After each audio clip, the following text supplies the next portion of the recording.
तमिलनाडु में MK. Stalin का जादू चल गया है। कई दशकों बाद यहां पहली बार करुणानिधि और जयललिता की गैर मौजूदगी में चुनाव हुए। ऐसे में डीएमके के इस प्रदर्शन से स्टालिन इन दो दिग्गजों के बाद राज्य के सबसे लोकप्रिय नेता के रूप में स्थापित हो गए हैं। करुणानिधि और जयललिता दोनों ही फिल्मी सितारे भी रहे। स्टालिन को द्रविड़ राजनीति का पहला गैर फिल्मी हीरो माना जा रहा है। सभी 6 एग्जिट पोल के नतीजों में डीएमके की सत्ता में वापसी के संकेत थे, जो सच साबित हुए। वहीं एआईडीएमके बीजेपी गठबंधन 100 सीटों के आंकड़े तक भी नहीं पहुंच पाया।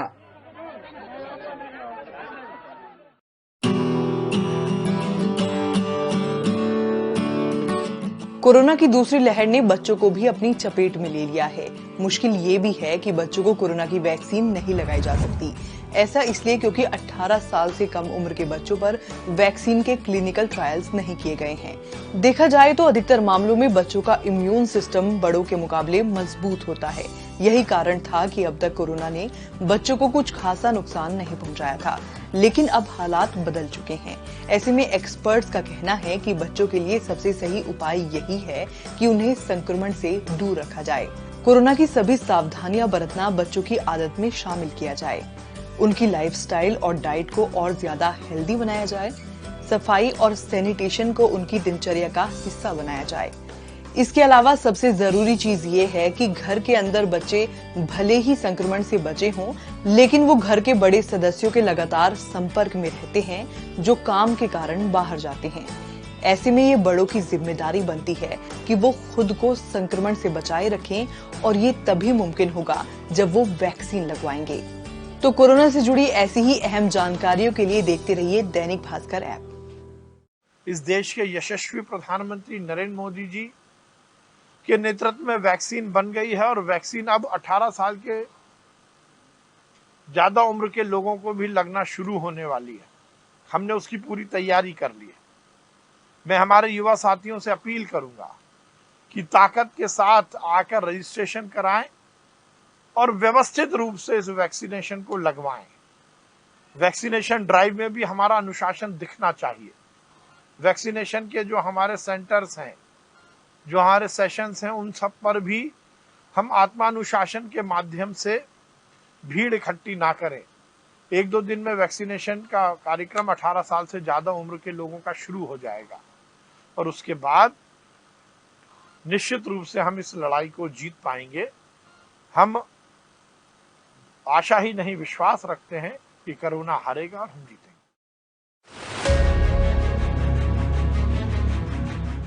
देश में बेकाबू होते कोरोना के बीच प्रधानमंत्री नरेंद्र मोदी ने रविवार को एक्सपर्ट्स के साथ हाई लेवल मीटिंग की। इसमें कोरोना के प्रभावी मैनेजमेंट के लिए मानव संसाधन बढ़ाने के मामले की समीक्षा की गई। मीटिंग के दौरान देश में ऑक्सीजन और मेडिसिन की उपलब्धता का रिव्यू भी किया गया। बैठक में एमबीबीएस और नर्सिंग कोर्स से पास आउट युवाओं को कोरोना ड्यूटी से जुड़ने के लिए प्रोत्साहित करने का फैसला किया गया। इससे पहले की मीटिंग में मोदी ने कहा था, मौजूदा महामारी शताब्दियों में एक बार आने वाली आपदा है। इसने दुनिया के सामने बड़ी चुनौती खड़ी कर दी है।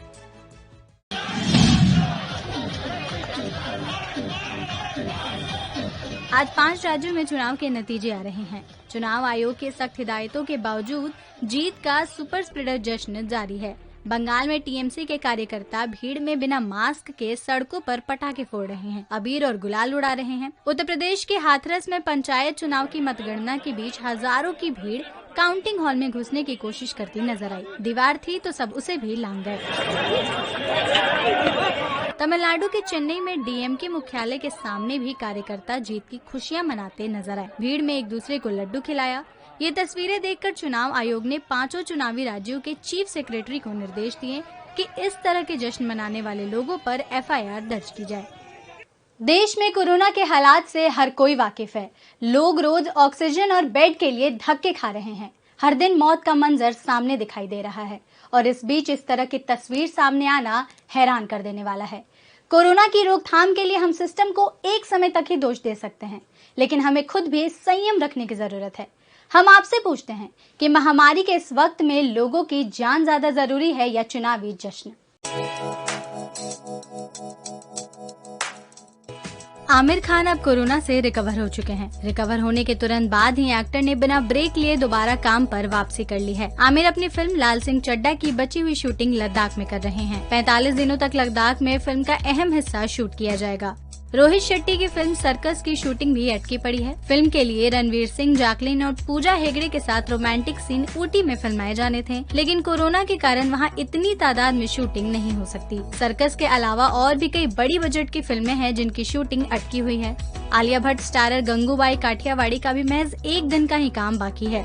अजय देवगन की मेडे और मैदान दोनों फिल्मों की शूटिंग अटकी पड़ी है। शाहरुख खान और दीपिका पादुकोण स्टारर पठान की शूट भी रुकी हुई है। वहीं सलमान कैटरीना की टाइगर 3 की शूटिंग भी कोरोना के कारण रोक दी गई है। वरुण धवन की फिल्म जुग जुग जियो की शूट भी कई दिनों से रुकी हुई है। दीदी, ओ दीदी, কি বলে दिल तोड़ दिया दीदी। তোমার কিছু বলার থাকলে তুমি অফিশিয়ালি বলবে। পাবলিক মিটিং এসে ডিস্টার্ব করলে আমি কিন্তু অ্যাকশন নেব, আমি বলে দিচ্ছি। कि दीदी अब वाराणसी से लोकसभा चुनाव लड़ेगी। हम लड़ेंगे, करेंगे, जीतेंगे। आप इतनी कठोर है, इतनी निर्मम है, इसका अंदाजा कभी नहीं था। ঠান্ডা ঠান্ডা কুল কুল, মাথা ঠান্ডা করে। आदरणीय दीदी, ओ दीदी, খেলা হবে, খেলা হবে, খেলা হবে। पश्चिम बंगाल के चुनाव प्रचार के दौरान भाजपा अब की बार 200 पार की बात करती रही तो तृणमूल के चुनावी रणनीतिकार प्रशांत किशोर ने कहा, अगर भाजपा डबल डिजिट क्रॉस कर गई तो मैं ये काम ही छोड़ दूंगा। वैसे चुनावी नतीजे तो प्रशांत किशोर को सही साबित कर रहे हैं, क्योंकि बंगाल में भाजपा 99 के पार जाती तो किसी भी हालत में नहीं दिख रही है। बंगाल में ममता बनर्जी और तमिलनाडु में एमके स्टालिन को जीत दिलाने के दावे पर खरे उतरने के बाद भी प्रशांत ने एनडीटीवी से हुई एक बातचीत में ये कहकर चौंका दिया कि अब वो इस जीत के बाद आईपीएसी छोड़ना चाहते हैं, यानी जो उनकी फर्म है। चुनावी रणनीति बनाने का काम अब वो नहीं करना चाहते। वो चाहते हैं कि उनकी टीम के बाकी साथी अब इस काम को संभालें। I want to quit this space, leave IPAC to be run by the leadership team of IPAC and do something else, spend time with my families. I haven't met my wife or son for months. So I rather go and spend some time with them and then we will see where life takes. Because I have had enough, 8-9 years, it's a tough job. I have done it enough. पिछले लोकसभा चुनावों में भाजपा से मिली करारी हार के बाद 2020 में ममता बनर्जी के भतीजे और सांसद अभिषेक बनर्जी प्रशांत किशोर को तृणमूल में लेके आए थे। इसके बाद से ही प्रशांत की फर्म आईपीएसी ने तृणमूल की जीत की रणनीति पर काम करना शुरू कर दिया था। साल 2011 में प्रशांत किशोर ने ही वाइब्रेंट गुजरात का स्ट्रक्चर तैयार किया था। फिर 2012 के गुजरात विधानसभा चुनाव में प्रशांत किशोर को बीजेपी के प्रचार की जिम्मेदारी मिली थी। तब भाजपा 182 में से 115 सीटें जीती थी और नरेंद्र मोदी लगातार तीसरी बार गुजरात के मुख्यमंत्री चुनकर आए थे। इन 10 सालों में प्रशांत 8 विधानसभा और 1 लोकसभा चुनाव में अलग अलग पार्टियों के रणनीतिकार रहे और सिर्फ एक बार साल 2017 में हुए उत्तर प्रदेश के विधानसभा चुनावों में वो फेल रहे। इसके अलावा साल 2014 के आम चुनाव, 2015 के बिहार विधानसभा चुनाव, 2017 के पंजाब विधानसभा चुनाव, 2019 के आंध्र प्रदेश के विधानसभा चुनाव और साल 2020 के दिल्ली विधानसभा चुनाव के बाद इस बार 2021 में पश्चिम बंगाल और तमिलनाडु विधानसभा चुनावों में प्रशांत किशोर ने जीत हासिल की है। इस तरह के और भी वीडियोस देखने के लिए जुड़े रहिए दैनिक भास्कर ऐप के साथ।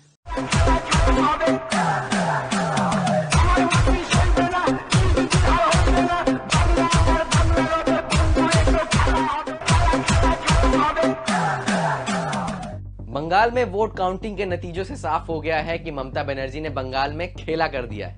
पिछले 10 सालों से बंगाल की सत्ता पर काबिज ममता दीदी एक बार फिर भारी भरकम बहुमत के साथ वापस लौट रही हैं। तो आइए जानते हैं कि बंगाल में ममता दीदी के जीत के मायने क्या हैं। ममता बनर्जी बंगाली गौरव और संस्कृति यानी कि बंगाली प्राइड की बार बार बात कर रही थी, जिसका जादू यकीनन लोगों पर असर भी कर गया। मोदी और शाह की जोड़ी का ममता शुरू से ही विरोध करती रही। More than 2-1 seat, that is a landslide victory, and BJP has lost the election, and they have played so many dirty politics, dirty tricks. दीदी की जीत के बाद ये कहा जा सकता है कि कि अब वो ही मोदी के खिलाफ राष्ट्रीय स्तर पर विपक्ष का नेतृत्व कर सकती हैं। ये जीत इस थ्योरी पर भी मुहर लगा रही है कि उत्तर प्रदेश के अलावा भाजपा केवल उन राज्यों में आसानी से जीत हासिल करने में कामयाब हुई है जहां उसका मुकाबला प्रमुखता कांग्रेस से हुआ है। चुनाव प्रचार के दौरान भाजपा के पास अपने राष्ट्रीय नेताओं का जमावड़ा था, लेकिन तृणमूल सिर्फ ममता की लोकप्रियता के सहारे थी। लेकिन बंगाल के भद्रलोक में अब ममता की छवि वैसी ही हो गई है जैसे कि एक जमाने में ज्योति बसु की थी। मोदी बंगाल की जनता में लोकप्रिय तो हैं, लेकिन ये लोकप्रियता सिर्फ लोकसभा चुनावों में काम करती है। विधानसभा चुनाव की बात आने पर ममता का कोई मुकाबला नहीं। एक बात तो तय है कि इस हार से बीजेपी को करारा झटका लगेगा। तो वहीं टीएमसी इस जीत के बाद बंगाल में अब और आक्रामक तरीके से अपना आधार बढ़ाएगी। कुल मिलाकर बंगाल में खेला होएगी छे।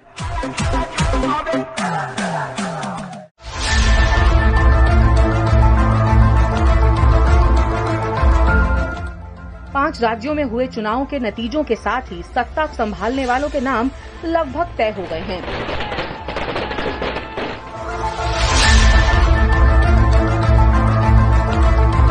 बंगाल में नंदीग्राम से ममता चुनाव जीते या हारे, राज्य की गद्दी पर वही बैठेंगी, ये लगभग तय है। माना जा रहा है ममता एक हफ्ते के अंदर ही बंगाल में नई सरकार का गठन कर लेंगी।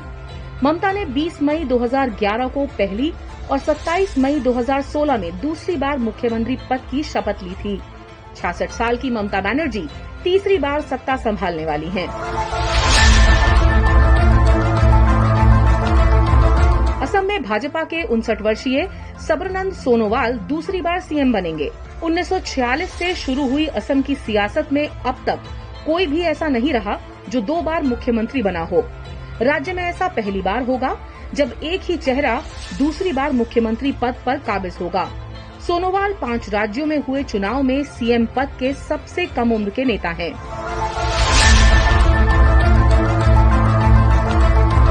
लेफ्ट पार्टियों का जनाधार अब केवल केरल में ही बचा है। यहाँ सीपीआई-एम के 77 साल के पिनरई विजयन लगातार दूसरी बार मुख्यमंत्री पद की शपथ लेंगे। विजयन 5 राज्यों में हुए चुनाव में सीएम पद के सबसे उम्रदराज नेता हैं।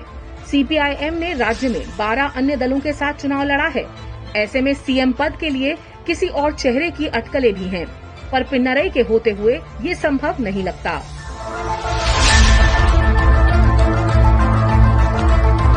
तमिलनाडु में जयललिता और करुणानिधि के निधन के बाद पहली बार विधानसभा चुनाव हुए हैं, इसलिए नतीजों में यहाँ बड़ा उलटफेर होता दिख रहा है। सत्ता डीएमके के एमके स्टैलिन के हाथों में जा रही है। यहाँ कांग्रेस स्टैलिन के पीछे पीछे सहयोग करती रहेगी। डीएमके की तरफ से स्टैलिन पहली बार राज्य के मुख्यमंत्री बन सकते हैं। वो पिता करुणानिधि की विरासत को आगे बढ़ाएंगे।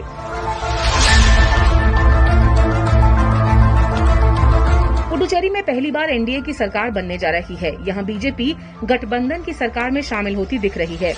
केंद्र शासित प्रदेश में एआईएनआरसी की अगुवाई में बीजेपी और एआईडीएमके साथ रहेंगे।